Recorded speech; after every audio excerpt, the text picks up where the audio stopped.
pasti ada. Karena menghafal Al-Quran itu balasannya surga.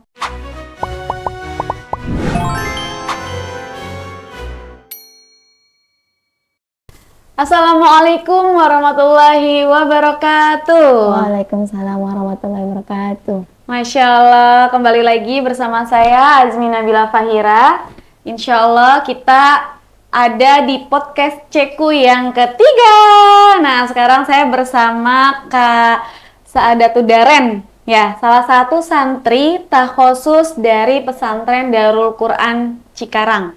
Ya. Nah, teman-teman, kita di sini akan membahas tentang perjuangan, biasa dipanggil Kak Saada ya? Kak Saada, gimana Kak Saada, sehat? Alhamdulillah. Alhamdulillah sehat ya, tetap semangat. Nah, teman-teman, tonton video ini sampai selesai karena kita akan ngedengerin cerita Kak Saada, bagaimana perjuangan beliau ini antara menghafal Quran dan melawan penyakit skoliosis ya? Betul? Ya. Nah, itu luar biasa ya teman-teman. Kalau yang nggak tahu penyakitnya bisa di-searching bagaimana hebatnya beliau ini, di sisi lain punya sakit dan di sisi lain juga tetap memperjuangkan Al-Quran. Ini sangat tamparan banget buat kita yang sehat. Nah, Kak Saada ini adalah salah satu santri takhosus. Jadi di Darul Quran itu teman-teman ada pesantren takhosus juga yang benar-benar dia murni 100% gratis ya? Betul? Betul. Betul, sampai wisuda itu gratis. Ya. Masya Allah, itu benar-benar gratis. Ya, dan ya, ini adalah sekitar 300-an santri alumni yang udah menjadi alumni dari santri takhosus itu. Ya, teman-teman, Kak Saada ini adalah salah satu santri kampung Quran. Jadi waktu itu sempat ada bencana di Lombok ya. Teman-teman mungkin tahu bencana di Lombok. Jadi waktu ada musibah, pasti di balik musibah ada hikmah. Hikmahnya ini adalah kita bertemu dengan Kak Saada gitu kan. Kita waktu ada bencana itu, Lasnas PPPA Darul Quran itu membuat ratusan rumah tahfiz atau bahkan kampung Quran ya. Yang mana salah satunya adalah santrinya Kak Saada ini. Dan langsung dibawa ke Cikarang. Ya. Sekarang udah selesai nih di Cikarang. Ya, alhamdulillah. Besok mau pulang kembali ke kampung halaman untuk mengabdi kepada masyarakat ya. Jadi walaupun pesantren takhosus ini gratis 100% teman-teman, perlu kita ketahui bahwasannya pembelajaran itu sama aja ya. Sama seperti yang berbayar, nggak ada bedanya. Bahkan alumninya pun alumninya itu lulusannya udah ada yang kuliah ke luar negeri, ada yang udah kerja jadi PNS, guru ngaji, dan lain sebagainya. Jadi semuanya sama ya. Jadi teman-teman di Darul Quran juga ada yang berbayar dan juga ada yang tidak berbayar. Dan ini yang takhosus ini fasilitasi melalui Lasnas PPPA Darul Quran ini. Nah, itu sekilas tentang pesantren takhosus Darul Quran. Itu ada 10 cabang ya kalau nggak salah. Betul, di mana aja itu Kak Saada? Di Banyuwangi, Tegal, Brebes, Cinagara, Cikarang, Medan, Palembang, Cimanggis, sama Wanayasa. Banyak ya, ada di 10 cabang di seluruh Indonesia teman-teman. Dan ini juga begitu manfaatnya, berkahnya, ini juga tidak luput dari keberkahan para donatur-donatur Lasnas PPPA Darul Quran yang telah mencetak generasi-generasi Quran yang Masya Allah, karena mereka lah lewat harta mereka, lewat tenaga mereka telah menciptakan generasi-generasi Quran yang berakhlak, yang berilmu, dan yang bermanfaat untuk masyarakat. Terima kasih kepada para donatur dan semoga teman-teman di sini juga ayo kita wujudkan para orang yang mau menghafal Quran, menuntut ilmu, kalau memang kita mau bermanfaat untuk banyak orang. Nah, kita sekarang langsung ke podcastnya nih Kak Saada ya. Kita di podcast Ceku seperti biasa adalah cerita kehidupan. Ya, cerita kehidupan. Jadi kita di sini di podcast ini adalah mengutip semua kehidupan orang. Tapi tentunya kehidupan yang bermanfaat, yang ada baiknya gitu ya teman-teman. Jadi buat teman-teman ambil baiknya dan buang buruknya dari podcast Ceku ini. Oke, Kak Sada udah siap dengan pertanyaan-pertanyaan? Insya Allah. Insya Allah ya, siap. Nah, pertanyaan pertama nih Kak Sada. Sejak kapan Kak Sada itu mulai menghafal Quran? Dan dari mana sih tahu pesantren Tahosus ini? Saya mulai menghafal Al-Quran dulu pas saya duduk di bangku MTS. Waktu itu terjadi sebuah bencana. Sekitar 2018, yaitu bencana gempa bumi. Gempa bumi yang di Lombok itu ya? Ya. Kemudian PPA datang untuk menjadi relawan di sana, dan salah satu dari mereka mengajar kami mengaji.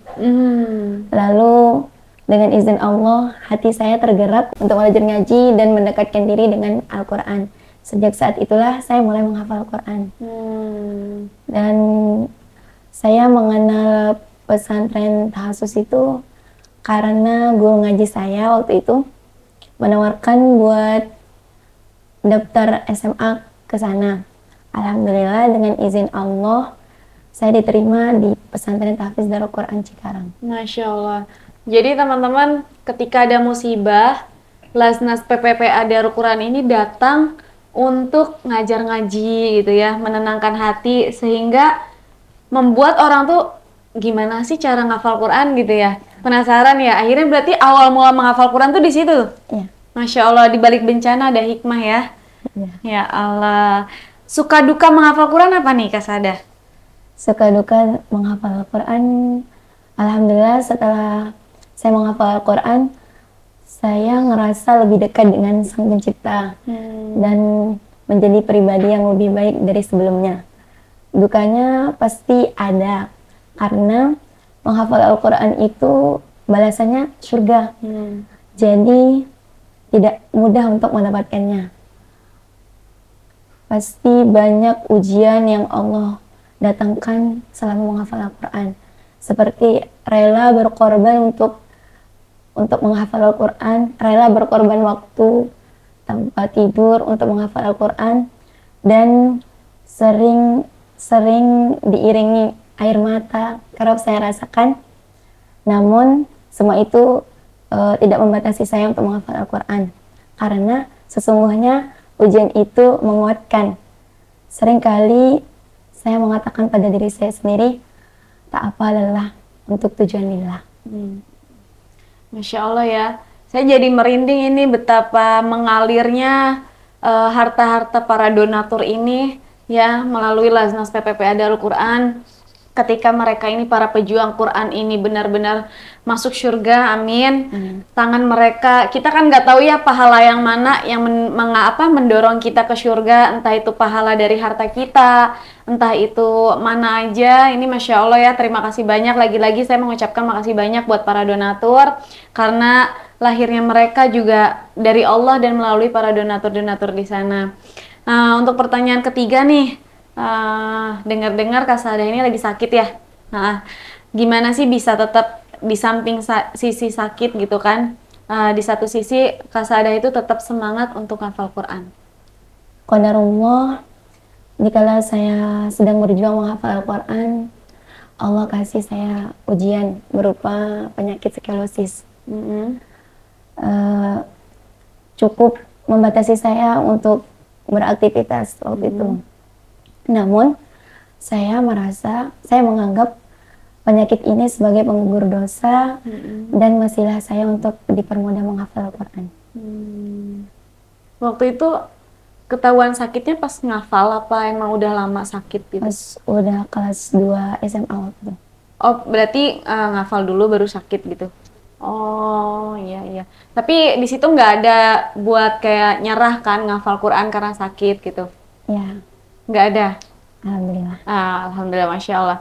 Nah, keberkahan apa yang udah Kak Sada rasain nih saat udah punya hafalan Al-Quran? Saya ngerasa setelah menghafal Al-Quran, hati saya menjadi lebih tenang, dan Allah limpahkan rezeki yang cukup untuk saya dan orang tua. Dan saya merasa juga doa yang saya panjatkan mudah diijabah oleh Allah. Karena itu menambah keinginan untuk menjadi hamba yang lebih taat kepada Allah. Kak Saada, mohon maaf nih, aku mau tanya, untuk orang tua masih ada? Masih ada. Profesinya di orang tua di sana apa? Kerja atau gimana? Profesi orang tua sebagai pedagang. Alhamdulillah punya warung kecil-kecilan. Masih lengkap kan ayah ibu? Masih lengkap. Alhamdulillah. Nah, Kak Saada, ketika misalkan ayah ibu di rumah nonton, ini udah berapa tahun nih merantau? 3 tahun. Dari sejak gempa, dari sejak musibah itu apa? Sejak ke sini aja gitu? Kesini. Sejak ke sini. Berarti nggak pulang-pulang? Pulang. Oh, pulang. Setahun sekali. Oh, setahun sekali. Nah, Ramadan. sekarang baru pulang tahun ini nih. Dan emang ngabdi di sana kan? Ya. Nih sebelum datang ke rumah siapa tahu kan ayah ibu nonton gitu kan. Ketika ayah ibunya nonton di kamera nih, di apa kamera lagi di video ini. Coba apa yang mau Kak Saada sampaikan untuk ayah dan ibu? Buat mama dan bapak, terima kasih udah mendukung Saada sampai di titik ini. Terima kasih juga untuk semua pengorbanan yang telah dilakuin untuk Saada. Semoga nanti Saada bisa membalas apa yang kalian perjuangkan untuk Saada nanti di akhirat dengan berkahnya Al-Quran.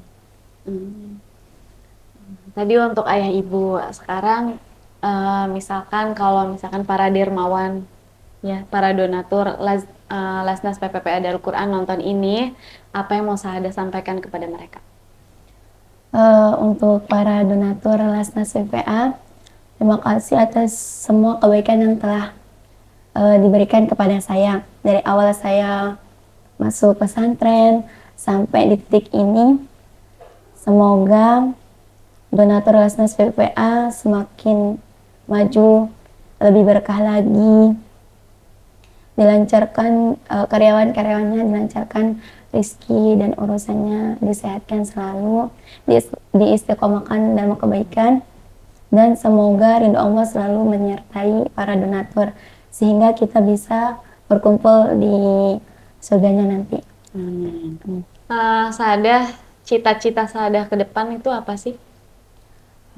Cita-cita saya ingin menjadi orang yang sukses dan bermanfaat bagi orang sekitar. Dan insya Allah kedepannya saya ingin mengajarkan apa yang saya dapatkan di pesantren. Seperti dalam hadis, khairukum man ta'allama al-Qur'an wa 'allamahu. Sebaik-baik kamu adalah yang belajar Al-Quran dan mengamalkannya. Hadis dari Bukhari. Baik. Kan sekarang ini Saada udah selesai nih, masa sekolahnya udah selesai, ngafalnya udah selesai, dan mau kembali ke kampung halaman untuk mengabdi kepada masyarakat. Apa sih yang mau Saada syiarkan di sana nanti planningnya Saada ke sana apa dalam benak Saada nih, oh saya mau ini, kampung saya harus gini, itu apa yang udah selama pengabdian nanti, apa aja yang pembekalan gitu yang akan Saada syiarkan di kampung halaman itu? Tentunya nanti saya akan membagikan ilmu-ilmu yang saya dapatkan di pesantren, dan saya akan menanamkan nilai-nilai agama yang saya dapatkan untuk murid-murid saya nanti. Insya Allah. Oh iya, kita hampir kelupaan nih Saada. Tadi kan Saada udah mengucapkan terima kasih pesan-pesan untuk ayah, mamah dan bapak ya yang di rumah yang nonton video ini, dan juga tadi Saada juga mengucapkan untuk para donatur. Kita juga mungkin Saada karena udah pamitan kan mau ngabdi untuk masyarakat di Lombok nanti gitu ya, nanti tetap silaturahmi ke sini lagi. Apa sih yang mau Saada sampaikan kalau misalkan ayah nonton ini, ayah Ustadz Yusuf Mansur?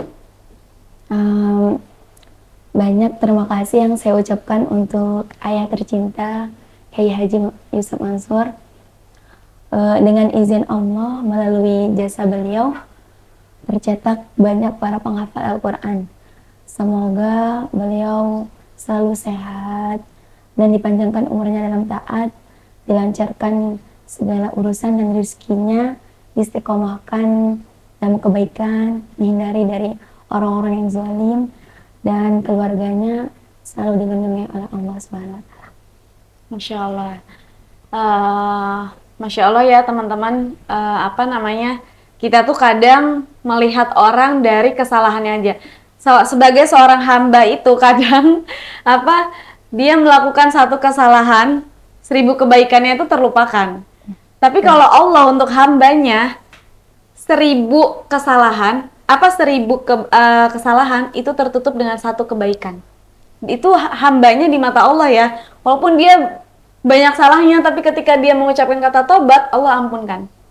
Tapi manusia, padahal banyak banget kebaikan yang udah Ayah Yusuf Mansur ini syiarkan untuk kita. Salah satunya adalah ribuan rumah tahfiz, pesantren-pesantren, dan pencetak generasi Quran. Tapi semua itu ditutup gitu.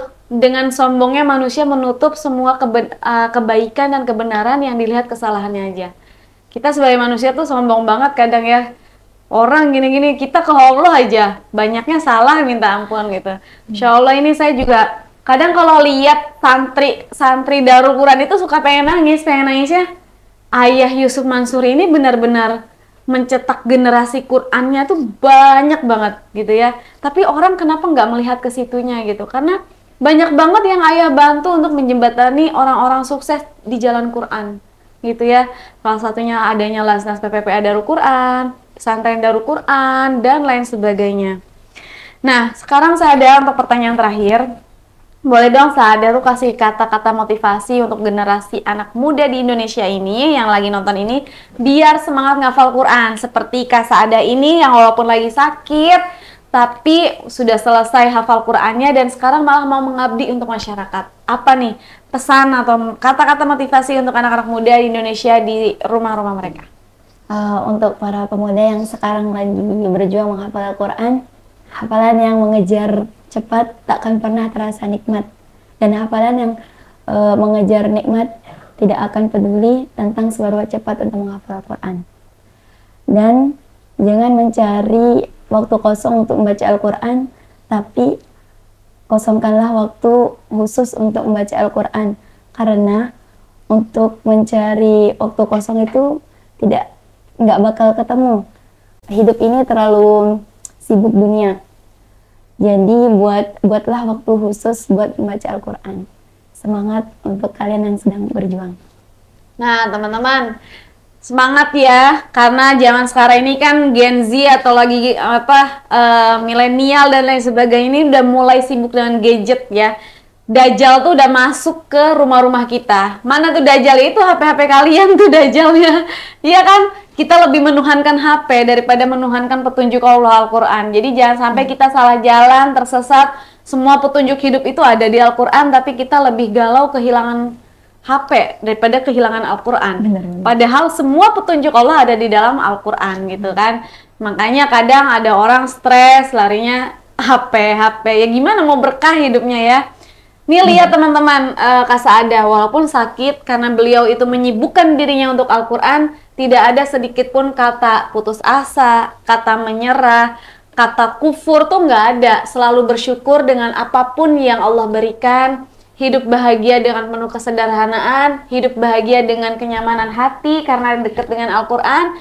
Dan ini semua juga adalah para Lasnas PPPA Darul Quran yang telah mewadahi kita, udah deket sama Al-Quran gitu ya. Saya di podcast ini nih bertemu orang-orang para pejuang Al-Quran semua. Jadi Masya Allah banget, emang Lasnas PPPA Darul Quran ini untuk Quran itu nomor 1 ya gitu. Jadi teman-teman nih, buat teman-teman yang mau menyiarkan Al-Quran, coba deh lihat podcast ini, share podcast ini ke banyak-banyaknya. Kita nggak tahu kan podcast ini itu bermanfaat untuk siapa. Siapa tahu dari situ kita mendapatkan pahala ya Kak Saada ya. Jadi buat teman-teman yang ketemu temannya yang lagi galau, aduh gimana sih ini, suruh nonton podcast Ceku, cerita kehidupan. Di sini akan lahir cerita kehidupan orang-orang hebat yang berjalan di atas Quran. Masya Allah, terima kasih. Alhamdulillah kita udah sharing-sharing tentang perjuangan Kak Saada melawan rasa sakit skoliosis ya. Rasa sakit itu, skoliosis itu tulang belakang ya, tulang ekor lah ya, tulang belakang itu sakit banget ya pasti ya, tapi nggak menjadi penghalang untuk terus ngafal Quran. Ini buat teman-teman yang masih rebahan kalau kalian nggak baca Quran, ya Jangan HP-nya yang dielap, coba siapa tahu yang berdebu Qurannya gitu kan. Kebanyakan ngelap HP, ganti casing. Taunya diri kalian yang perlu ganti casing ya. Semangat teman-teman ya. Jangan kebanyakan ngelap HP, ngelapnya Al-Quran kalian tuh, debunya udah banyak. Terima kasih nih Kak Sada udah berbagi cerita tentang menghafal Quran. Baik teman-teman, saya Azmi Nabila Fahira sebagai host Cekku Cerita Kehidupan. Terima kasih, ambil baiknya buang buruknya. Assalamualaikum warahmatullahi wabarakatuh. Waalaikumsalam warahmatullahi wabarakatuh.